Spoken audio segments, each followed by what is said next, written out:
Shalom, shalom. This is Ahava Lumbroso, and I'm going to tell you my story. In difficult times, the sun always rises again. Ahava Lumbroso. This is my story. A story of fear, resilience, inner strength, companionship, learning to serve others, and also learning to let others serve me. It is the story of how I lived through some of the most frightening moments of my life and how those experiences transformed me into a stronger, more resilient woman. In the early hours of April 14, 2024, during Operation True Promise, we experienced this country first direct attack on Israel. Those were extremely difficult moments for me. I remember hearing the terrifying air raid sirens on my phone without even knowing where the nearest shelter was because neither my apartment nor my building had one. All of my neighbors rushed outside and gathered in the stairwell for protection. I will never forget wrapping my arms around my husband's leg while answering a phone call. It was my son. With a calm voice I will never forget, he said, "Mom, stay strong. Have faith. Please don't panic. Hashem is with us." A few moments later, I heard an overwhelming roar in the sky, a sound so powerful that for an instant I truly believed the heavens were collapsing about us. Yet, a miracle unfolded before our eyes. The vast majority of ballistic and cruise were intercepted by Israel's defense systems before reaching their intended targets. That night, I realized how fragile life can feel, and at the same time, how powerful hope can become. More attacks followed in the months that came after. They were deeply emotional experiences, but with God's help, I found the strength to overcome them. The shelter was about 1 block from our apartment. Whenever the sirens sounded, we usually had 4 or 5 minutes to reach it, but sometimes the general alert would begin while we're already in the middle of the street, leaving us with barely a minute to run with all our strength. It was terrifying.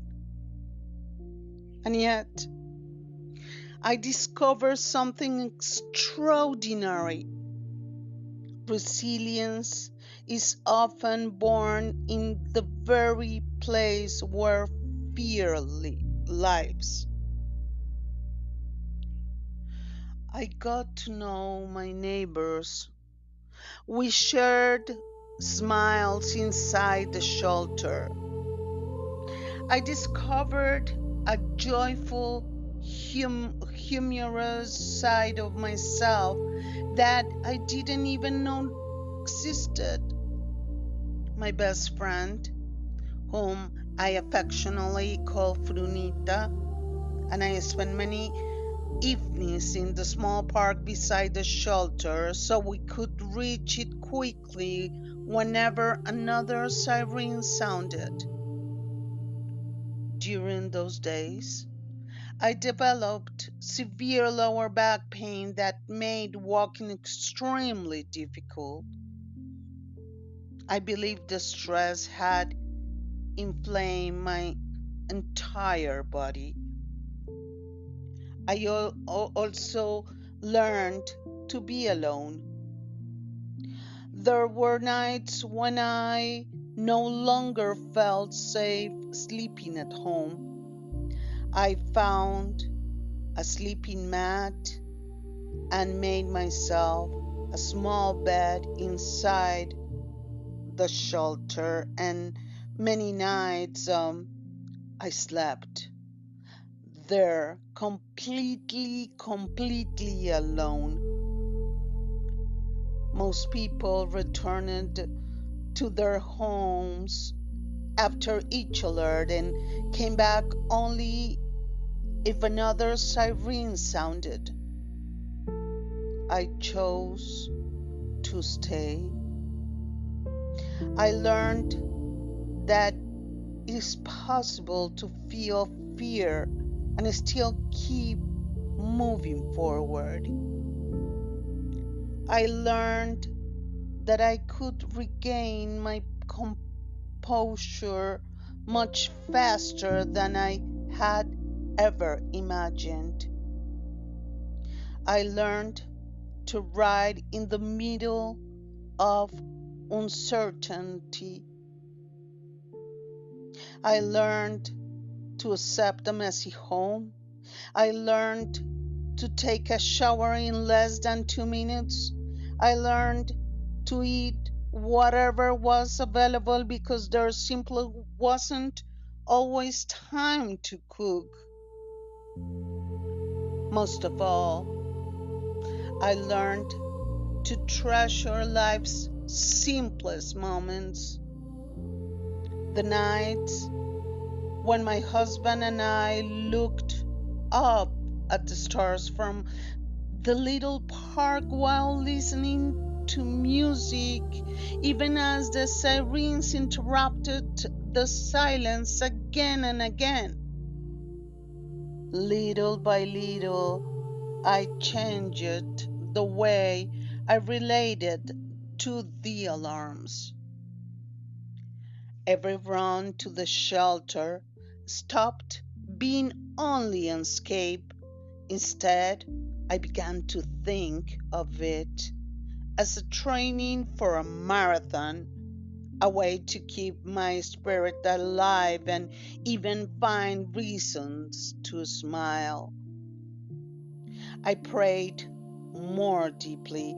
I listened to my heart more carefully than ever before, and I discovered that my roots were stronger than I had ever imagined. I became more deeply anchored to my land, my home, my people, and my life, because I came to understand that no matter how dark the night may become, the sun always rises again. And that became one of the greatest lessons of my life. I hope you like it. And Lehitraot. Thank you to all. This is Ahava Lumbroso. Bye bye.